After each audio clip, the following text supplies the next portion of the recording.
Om Shanti. Good morning. साकार मुरली 4 नवंबर 2021। बाबा का मीठा मीठा लेटर हम मीठे मीठे बच्चों के मीठे मंथन के लिए। मंथन शुरू करने से पहले सतगुरुवार बाप दादा का वरदानी हाथ अपने सिर के ऊपर महसूस करते हैं और उनकी सुख भरी किरणों के नीचे बैठ जाते,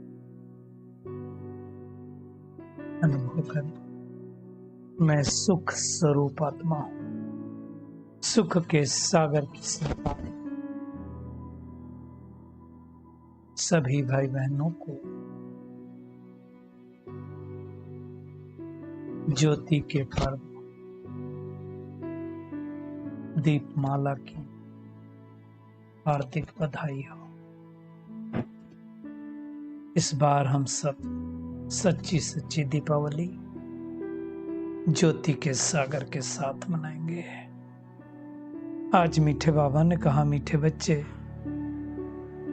संग दोष बहुत नुकसान करता है, इसलिए संग दोष से अपनी बहुत बहुत संभाल करते रहो। ये बहुत खराब है। संग तारे कुसंग बोरे, इसलिए गायन भी है। और आप देखो सृष्टि में बहुत सारे लोग गलत संग में आकर के गलत कर्म करते हैं, तो संग से बहुत बड़ा प्रभाव पड़ता है। इसीलिए कहा जाता है, जैसा संग वैसा रंग। आज का प्रश्न है, 3 प्रकार का बचपन कौन सा है? किस बचपन को कभी भी नहीं भूलना?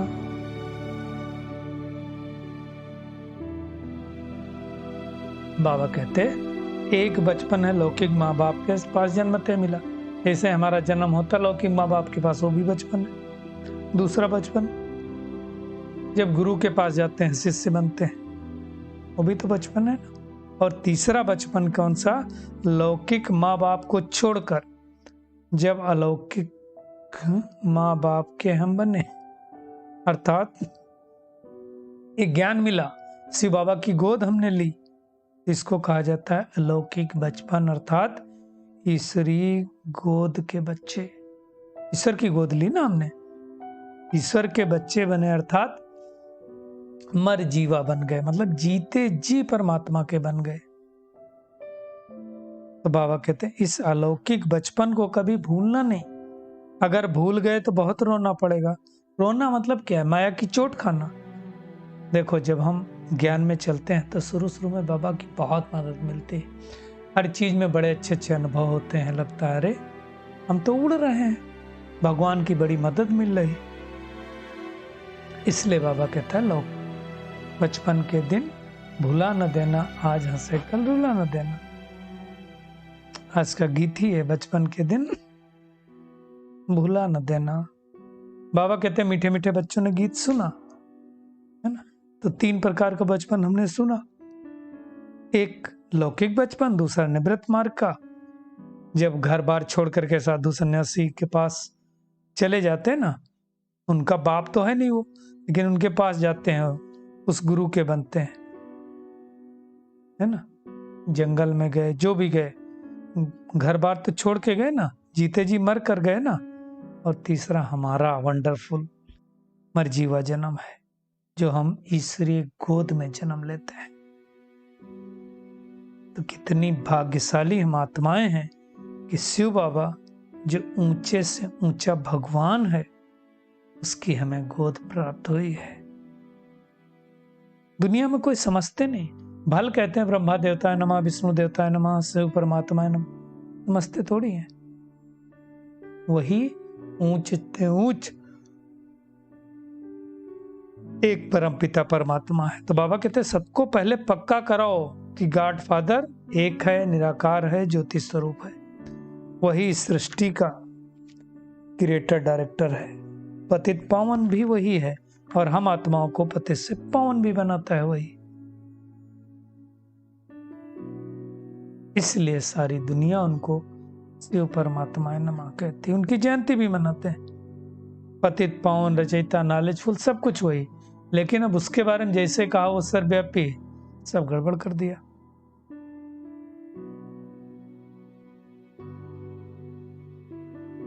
तो जो आएगा इस दृष्टि पर वो सर्वव्यापी कैसे हो सकता है? उनको लिबरेटर भी कहते हैं, रहमदिल भी कहते हैं, दुख हरता सुख हरता भी कहते हैं, गाइड भी कहते हैं। वो हमको परमधाम लेकर के जाते हैं। तो मुख्य बात है सबको ये पक्का कराना है कि सबका एक बाप है, सर्वशास्त्रमयी शिरोमणि गीता है और वो भगवान के द्वारा गाई हुई, परमात्मा ने आकर के ये गीता सुनाई। कोई वहां कुरुक्षेत्र के मैदान में थोड़ी गीता सुनाई पड़ी, युद्ध के मैदान में कैसे सुनेंगे हम गीता? तो सच्ची सच्ची गीता का सार अर्थात शिव भगवान वाच्य सुनना चाहिए। बाबा कहते हैं तुमको क्या पता शिव बाबा के चरित्र क्या होंगे? वो तो आकर के ये तन लेते हैं, इस शरीर का आधार लेते हैं और आकर के राजयोग सिखलाते हैं। बुजुर्ग तन लेते हैं ना बाबा, पतित को पावन बनाने के लिए राजयोग सिखलाते हैं, और जिनको राजयोग सिखलाते हैं वो जाकर सतयुग में राज्य करेंगे। भारत में था ना देवी देवताओं का राज्य, एक धर्म था। अभी तो कितने धर्म हो गए, कितने मनुष्य हो गए कलयुग में। सतयुग को इसलिए गोल्डन एज और कलयुग को आयरन एज कहा जाता है। बाप कहते हैं अब मुख्य बात है माँ में कम याद करो। मृत्यु लोक की रस्म रिवाज और अमर लोक की रस्म रिवाज दोनों में बहुत फर्क होता है। यहाँ कोई शरीर छोड़ता है तो या हुसैन मचा देते हैं, सतयुग में तो कोई रोता ही नहीं है, मोह ही नहीं होता है किसी का, है ना। पता चल जाता है शरीर छोड़ के हम दूसरा लेंगे। बाबा मुख्य समझा रहे हैं बात कि जैसे बाप ज्ञान का सागर, आनंद का सागर, प्यार का सागर है, तो ऐसा बच्चों को भी बनना है। बाबा कहते हैं बाप को फॉलो करना चाहिए, जैसे सागर से नदियां निकलती हैं। अब सब नदियां एक जैसी होती हैं क्या? नहीं, वैसे बच्चे भी ऐसे हैं, कोई अच्छी वर्षा करते हैं, कोई कम वर्षा करते हैं। मुख्य बात बाबा कहते हैं तुमको अंधों की लाठी बनना है, अर्थात ज्ञान रूपी तीसरा नेत्र नहीं सबको देना है। अब ये काम केवल ब्राह्मणी का तो नहीं है ना, हम सब का काम है। तो क्या मैं आत्मा अंधों की लाठी बन रही हूँ? ये अपनी चेकिंग करनी है।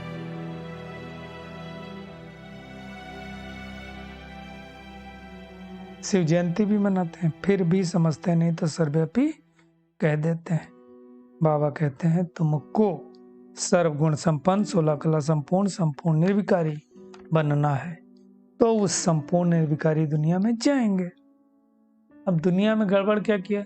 लक्ष्मी नारायण को तो सतयुग में दिखाते हैं और राधे कृष्ण को फिर द्वापर में दिखाते हैं। अब कृष्ण तो सतयुग का कृष्ण था, वही लक्ष्मी नारायण बनता है। ये बात किसी को दुनिया में पता ही नहीं है। बाबा कहते हैं तुम जानते हो कि हम असल में वहां के रहवासी थे,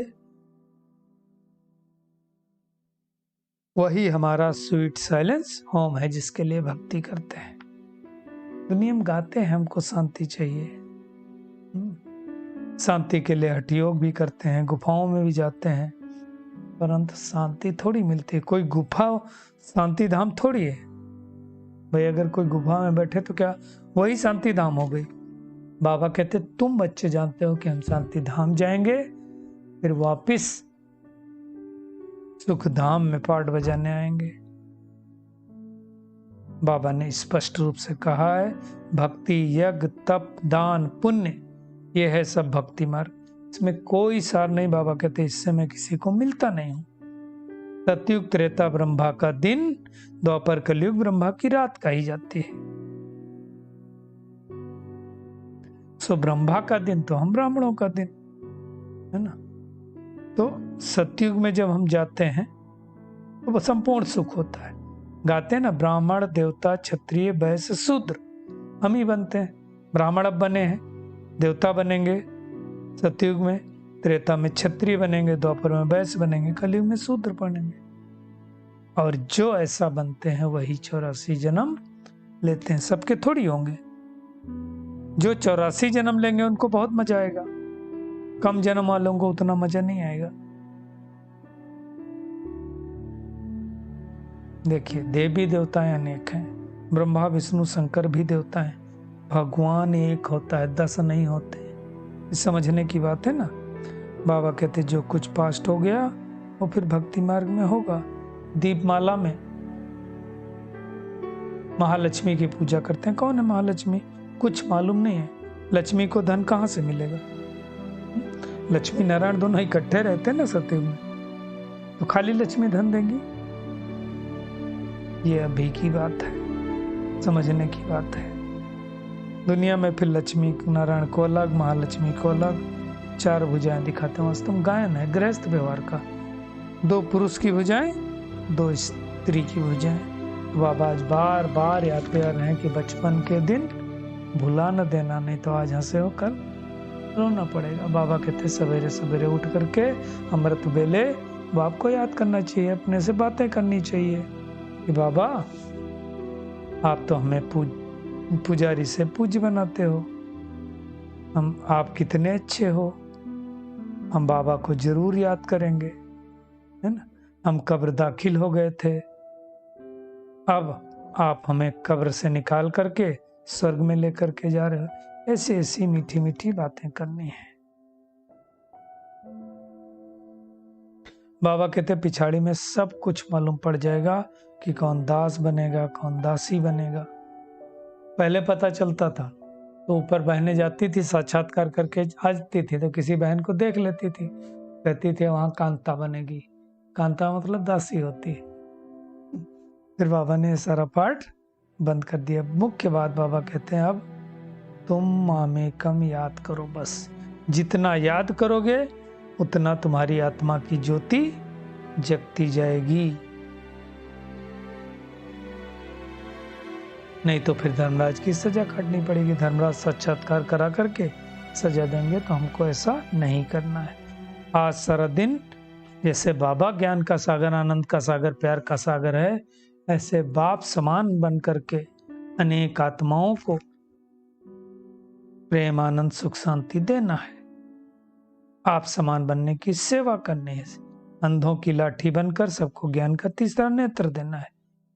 अब अपनी संभाल संग से करनी है, और संग तोड़ एक बाबा के संग जोड़ना है। बाकी सब संग दोस्त बहुत खराब है। बाप से पूरा पूरा वर्षा लेने का पुरुषार्थ करना है। आज का बाबा का खूबसूरत वरदान है, दिव्य गुणों के आह्वान द्वारा अवगुणों को समाप्त करने वाले दिव्य गुणधारी भव। बाबा कहते जैसे दीपावली पर श्री लक्ष्मी का आह्वान करते हैं, ऐसे आप बच्चे स्वयं में दिव्य गुणों का आह्वान करो। दिव्य गुण आते जाएं तो अवगुण आहुति रूप में खत्म होते जाएंगे धीरे धीरे। फिर नए संस्कार रूपी नए वस्त्र धारण करेंगे। दीपावली में नई वस्त्र पहनते ना, तो बाबा कहते हैं पुराने वस्त्रों में जरा भी प्रीति ना हो। जो भी कमजोरियां, कमियां, निर्बलता, कोमलता रही हुई, वो सब पुराने खाते में आज से सदाकाल के लिए समाप्त कर दो। दीपावली में पुराने खाते समाप्त करते ना, तो बाबा कहते सदाकाल के लिए समाप्त कर दो, तब दिव्य गुणधारी बनेंगे और भविष्य में ताजपोशी होगी। जिनकी ताजपोशी होगी उसी का यादगार ये दीपावली है। स्लोगन है, सरल याद के लिए सरलता का गुण धारण करो और संस्कारों को सरल बनाओ, तो अपने आप सरल याद हो जाएगी।